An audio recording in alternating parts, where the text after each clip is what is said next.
century, just during the end of the First World War, I think a vast number of Armenians were annihilated by the Turks. Millions. Yeah, by 1.75 million, which is a huge number because the Armenians were like 3 million or something at that time. And many of the like I said, Gomidas was in Constantinople when this horror was happening, and it affected him. It affected him at a level that is, I don't know. It shook him right to his being. It made him question, I guess, the whole reason for existence, the kind of stuff he saw. Yeah. And he took exile in Paris around the same time that Gurdjieff and his group did. Now, there isn't any known, or at least written, information about this, because I have actually gone to the British Library where Gomidas's works. The British Library Annex has, I think, one of the largest collections of Gomidas's manuscripts about his music there. And the person who's in charge of it, I think an Armenian, I think he might have actually been a cleric who's in charge of that, he knew about Gomidas and, the traditions related to him, his most famous students and so forth. But he said he was rather surprised that, Gurdjieff should have been connected to Gomidas. So there's no known information related to Gurdjieff and Gomidas, although they both lived in Paris at the same time, and concurrently they were both interested in the same thing musically. Okay. But anyway, to get to the point, well, there is a point to this, though. I'm talking about this in the sense that in Beelzebub's Tales to his grandson, Gurdjieff does mention on one of Beelzebub's sojourns his visiting a countryman of his. Now, Gurdjieff never used that kind of terminology except for people he respected.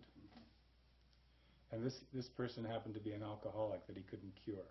And he would go into Paris to try and cure him of his alcoholism. Now, in terms of the Gurdjieff legacy, everyone knows about Gurdjieff's nighttime visits, for a number of years to try and do something, and his students were totally in the dark about what was happening.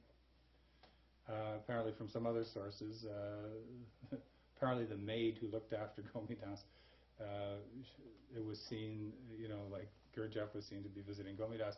And I think during that time, Gurdjieff was trying to help Gomidas transmit his musical knowledge, between his bouts of sanity and insanity. He was going into very unstable sorts of sectors in his own existence. And Gurdjieff was trying to get the information that Gomidas had accumulated over a lifetime out of it. And thereafter is when the Gurdjieff de Hartmann music came out. So I think Gomidas had something to do with this stream of conscious music that we're talking about, to get back to the point. Anyway, the point of that conscious music is obviously to arouse conscious kinds of intentions and conscious kinds of impulses in us. And all conscious music has the same purpose that way, is to help evolve all of us to our most universal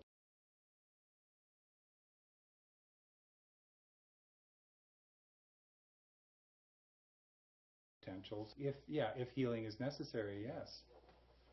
If you're well, then then maybe it's something else, and maybe it's an empowering kind of quality.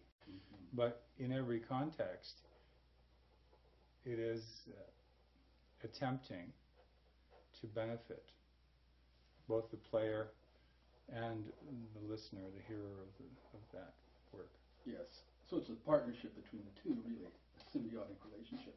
It is. The player needs the audience needs the player. Well, in the sense that an audience can be just as much a part of the music as the performer, because with a consciously attentive, attuned audience, the force of that attention, the force of the intention, can in effect open up realms of the musical universe that may not have been available through an individual's attention. No matter how great and virtuosic someone is, if you take a master performer,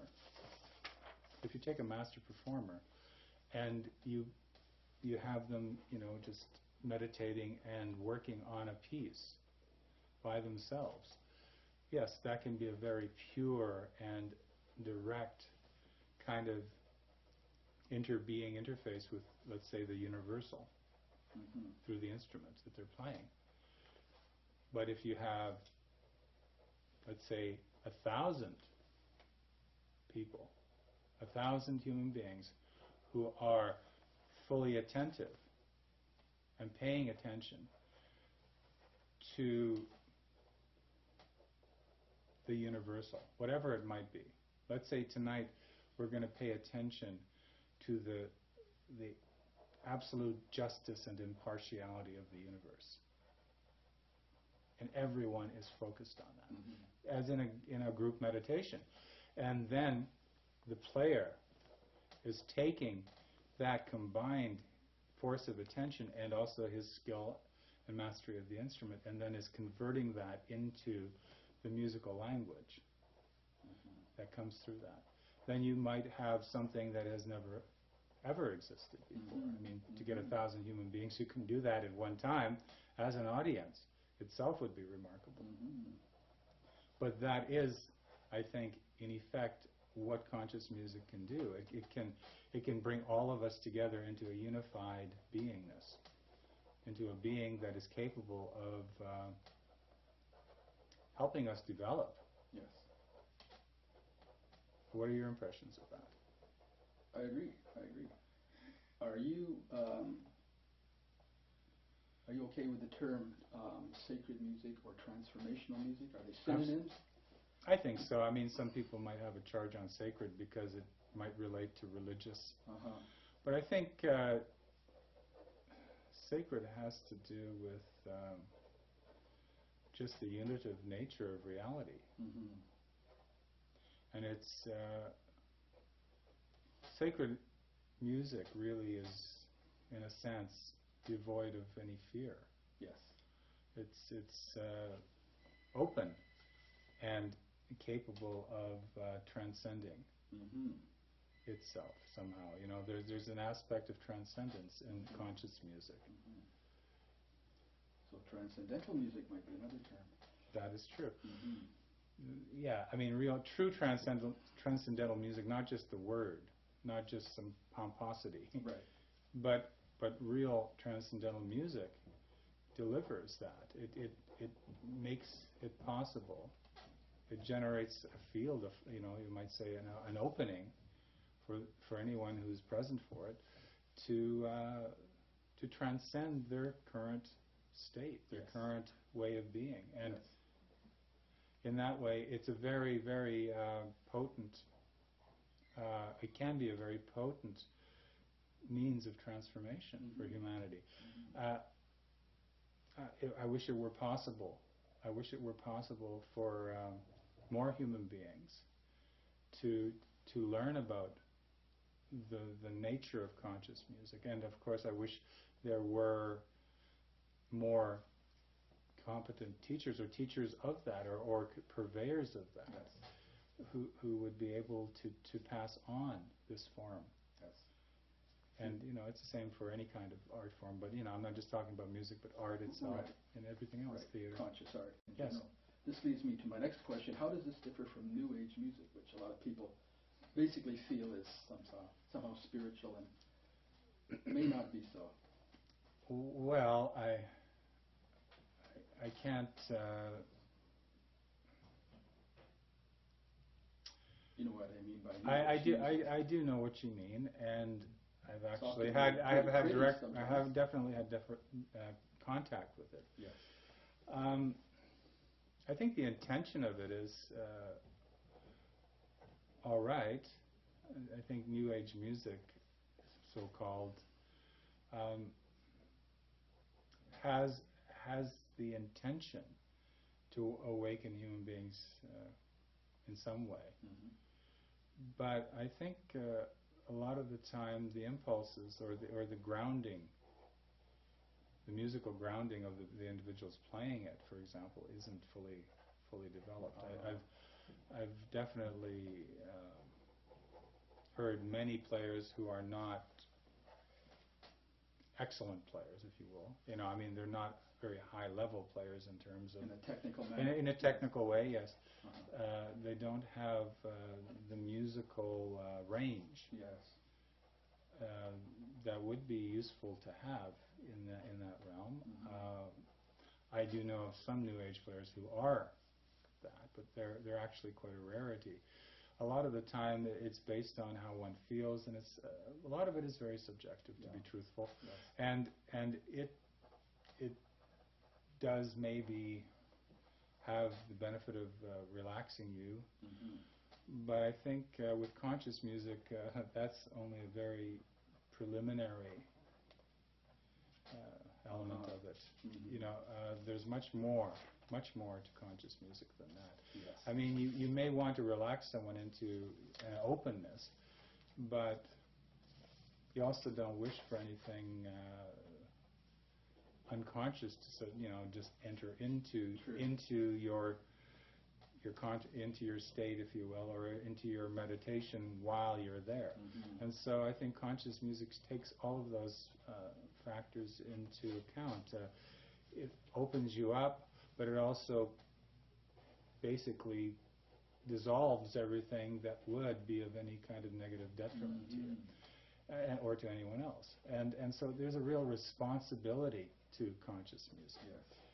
There's a very deep obligation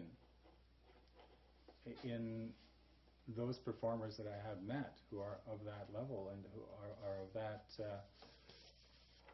degree of mastery. There's a great deal of obligation involved with them. Yes. in their music, or at least they feel obligated never to transmit anything below a certain level of performance and also below a certain mood tone of performance. Mm-hmm. They generate music that has a force that dissolves negative impressions and negative tendencies even glomming onto you in that situation. And so it isn't just whether it makes you feel good.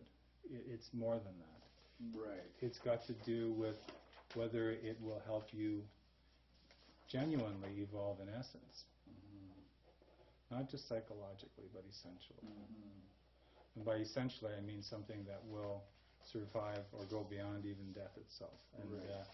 So that's another subject, perhaps. But I think conscious music does directly connect into the sense of doing something with an intentional eternality to it. Like that, if I create a work, I would like it to have value not just today, but 50 million years from now. Mm-hmm. Something that actually is inconceivable to just the intellect. Yes.